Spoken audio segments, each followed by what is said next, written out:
Raj and Aisha had been married for 5 years, long enough to know each other's rhythms, long enough to finish each other's sentences, and long enough for comfort to quietly turn into complacency. They lived in a modest 2-bedroom apartment in Pune. The walls were lined with framed memories, honeymoon photos in Goa, a candid shot from their best friend's wedding, a selfie taken during their first Diwali as husband and wife. On the surface, their life looked like progress.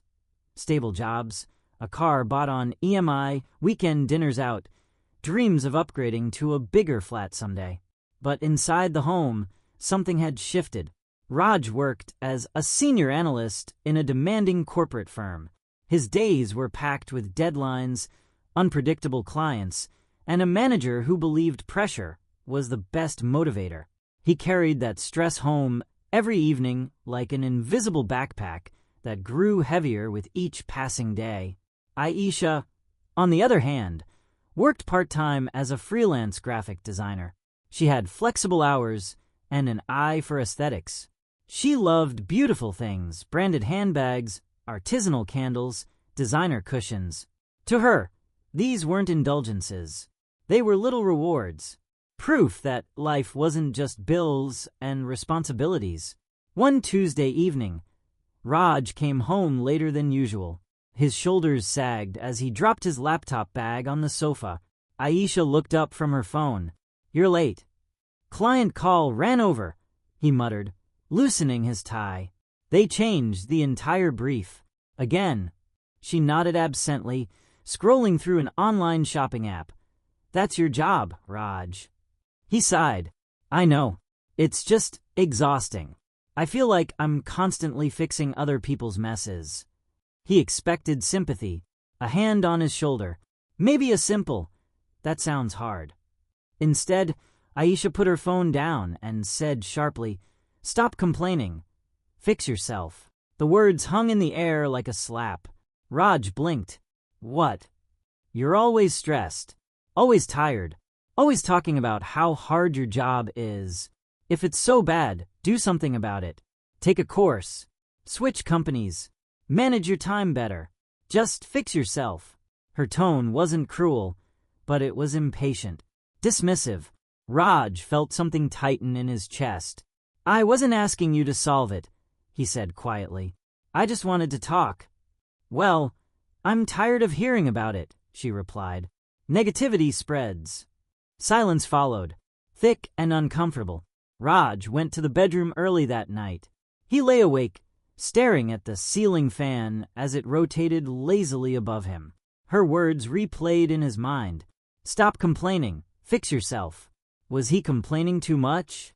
Maybe. Was he weak for feeling overwhelmed? Possibly. But more than that, he felt unseen. He had always been the responsible one. The steady income. The planner.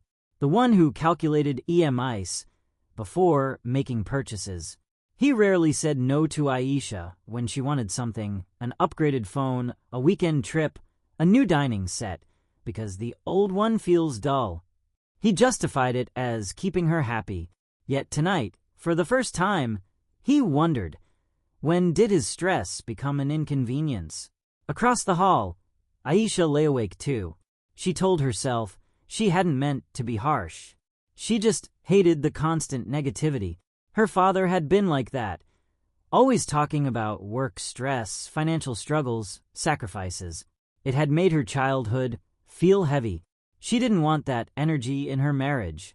Still, a small voice inside whispered that she might have crossed a line, but pride is stubborn, and so neither of them apologized. The next afternoon, Aisha returned home from meeting a client. She was glowing with excitement. "Raj," she called as he typed away at the dining table, working from home. "You won't believe what I found." He glanced up. She held up her phone. "There's this limited edition handbag. It's gorgeous. I've wanted something like that forever." Raj felt a familiar flicker of anxiety. "How much?" She hesitated. "It's an investment." "How much, Aisha?" 48,000. Raj stared at her. "We can manage it," she added quickly. You're getting your bonus next month. He leaned back in his chair. Aisha, we're still paying off the car, and we talked about saving for a house down payment. She waved her hand dismissively. We'll save. We always do. Why are you so rigid? Rigid. Another word that stung. He remembered the previous night. Stop complaining. Fix yourself. He closed his laptop slowly. No, he said calmly. She frowned. No. No money. Earn it yourself. The room fell silent. Aisha's expression shifted from confusion to disbelief. What?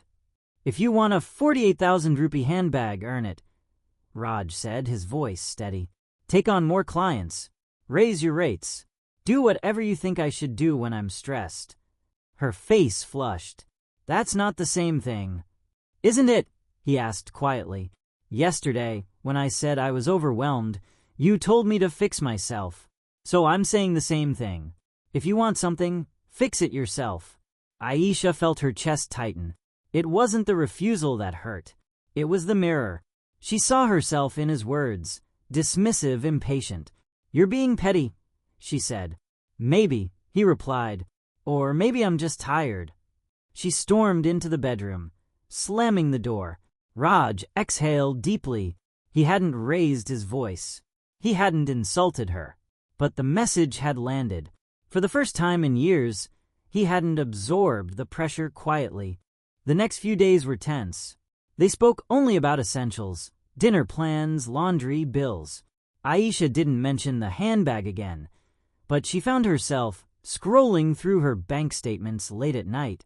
She realized how much she relied on Raj's salary as a safety net. Her freelance income was decent, but inconsistent. She spent more than she admitted, even to herself. Meanwhile, Raj noticed something too. He missed talking to her, even the arguments. On Friday evening, he found Aisha at the dining table, surrounded by sketches and her laptop. She looked frustrated. What's wrong? He asked cautiously. My client wants 3 revisions. For the same price, she muttered. He sat across from her. Did you clarify the number of revisions in the contract? She shook her head.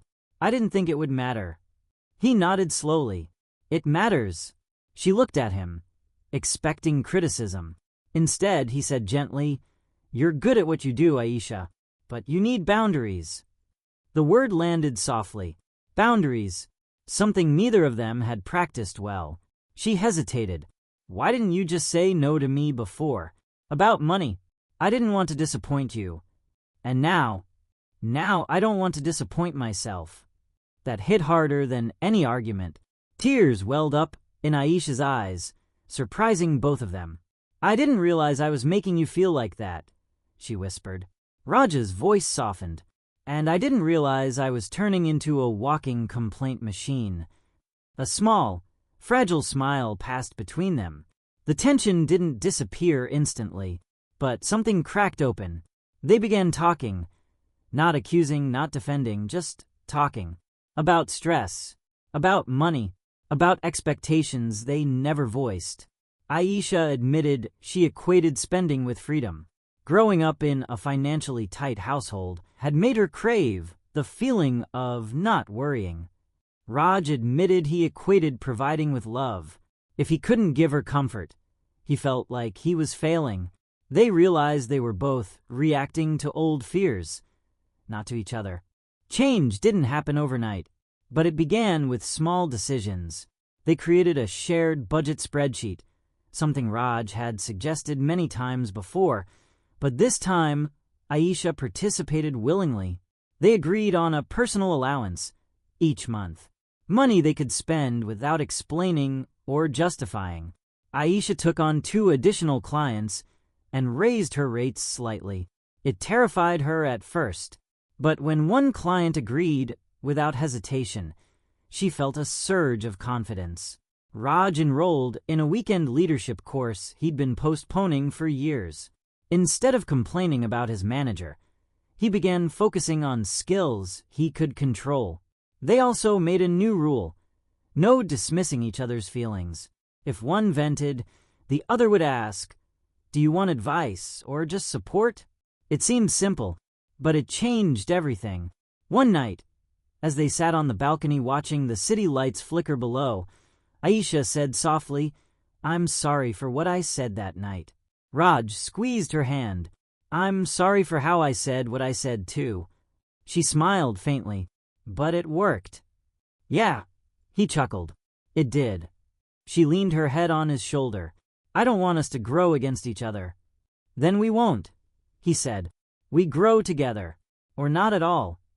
Months later, life looked different. Not perfect, but balanced. Raj still had stressful days. Aisha still loved beautiful things. But now, when Raj walked in exhausted, Aisha would say, "Rough day? Want to talk?" And when Aisha eyed something expensive, she'd grin and say, "Guess I need to earn this one." Sometimes she did. Sometimes she decided she didn't really need it after all. They celebrated small victories. Her biggest freelance project yet, his positive performance review. They argued too. They were human, but the tone had changed. Less blame, more accountability, less ego, more empathy. One evening, as they reorganized their living room, Aisha held up a framed photo from their honeymoon.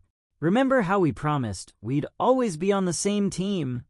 Raj nodded. She walked over and wrapped her arms around him. "Thank you for holding up the mirror, even when I didn't like what I saw." He kissed her forehead. "Thank you for looking into it." And in that quiet apartment filled with ordinary furniture and extraordinary growth, Raj and Aisha learned the truth most couples take years to understand. Love isn't just about comfort. It's about courage.